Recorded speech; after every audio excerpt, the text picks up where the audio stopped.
consumption.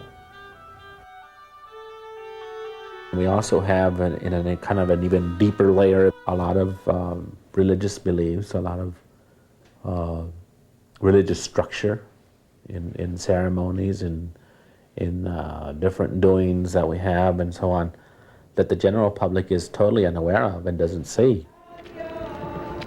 The Tiguas have a yearly cycle of religious ceremonies, including feast days. The most important of these is the celebration of their patron, St. Anthony, on June 13th. While the ritual interests the public, it is not intended as a tourist attraction.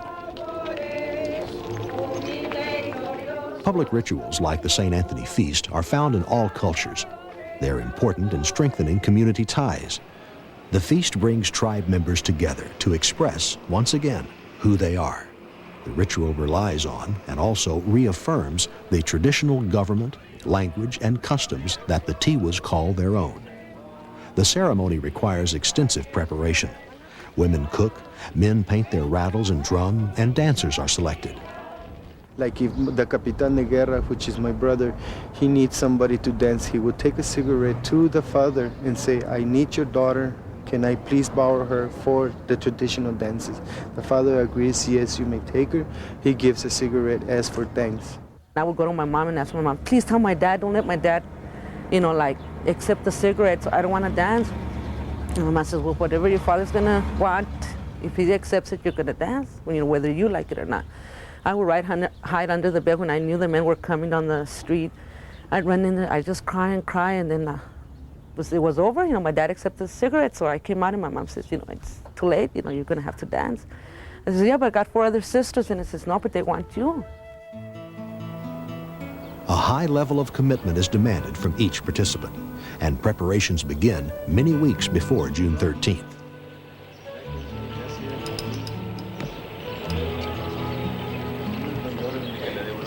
Ysleta.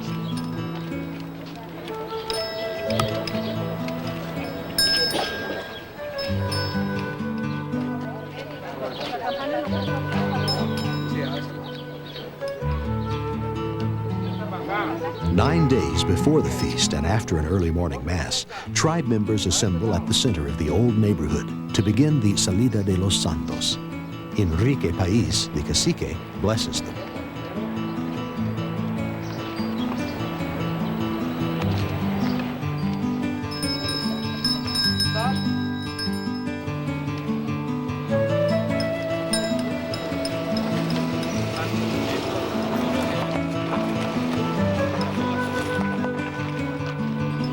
Four groups, each led by a woman and each carrying a small statue of St. Anthony, set out in the 4 cardinal directions to collect donations for the feast. Indians and non-Indians alike contribute food and money.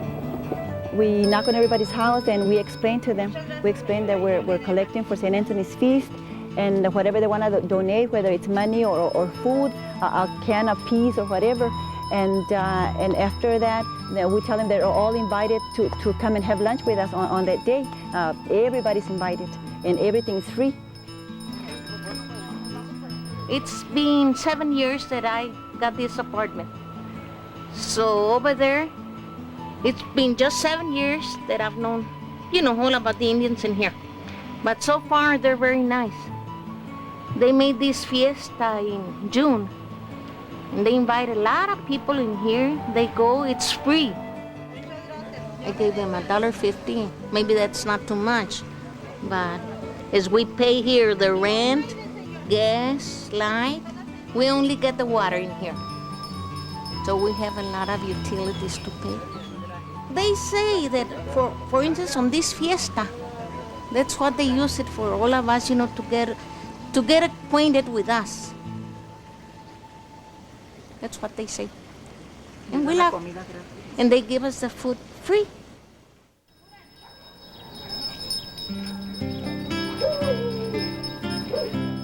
Buenos días. Buenos días. I remember since I was about 6 years old, they've been coming and you donate whatever you can, groceries or money, and they have a feast for the whole town. Of course, in those times it was very sparse here, the population, and everybody would get together and and go eat with the Indians. Very interesting. At one point, the assimilation was almost complete. And the identity, you couldn't tell who was who or what was what.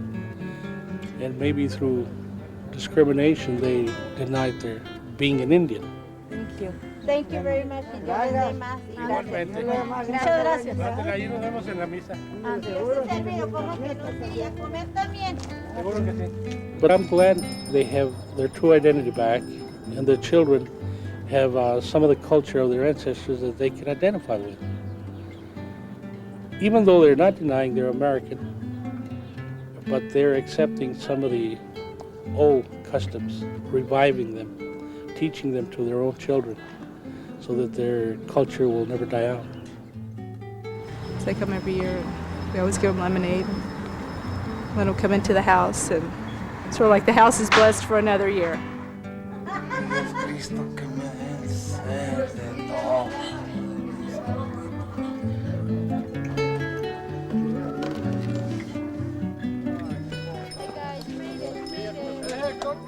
About 5 o'clock we come home, and the people from the reservation have cooked supper for us, and we eat, and every year it's the same thing.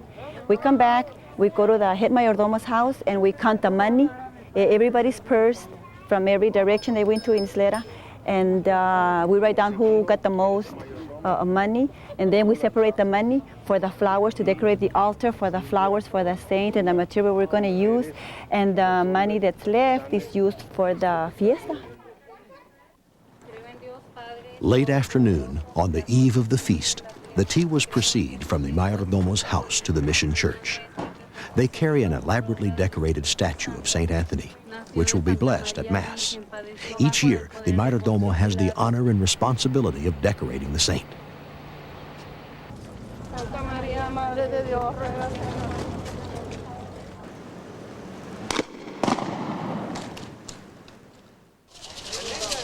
After Mass, everyone goes to the tutla for the last in a series of grueling dance practices. The drum beats like a constant heartbeat and sets the pace for the dancers. The tombe, or sacred drum, is thought of as a person with a name, a gender, a life of his own. Because tradition says his soul might be taken away, he is not allowed to be photographed.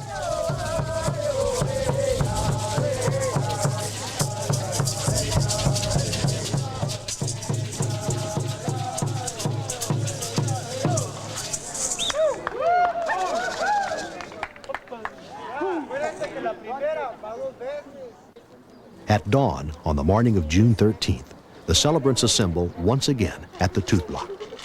The dancers have talked to the grandfather spirit to prepare mentally. As soon as we get in there, we have a prayer, and everybody gets painted.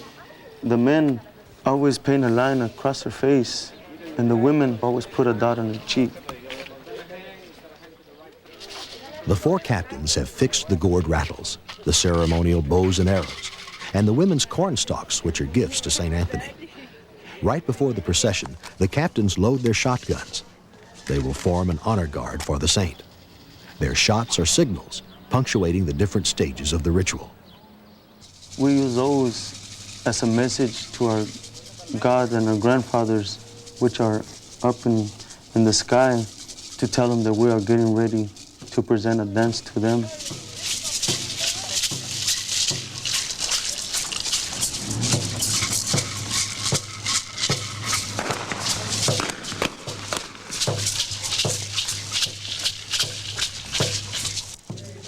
It's a lot of work, but it's done. And it's done traditionally year after year after year, and we still carry that tradition.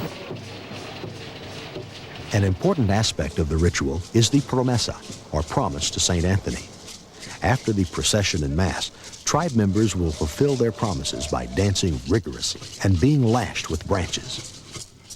The individuals who are in the line here are receiving a penance from the leaders of the tribe. During the year, these individuals have requested a gift from St. Anthony of Padua. They've asked the saint for something, some special favor. He has fulfilled that favor for them, and in thanksgiving to him, they come and kneel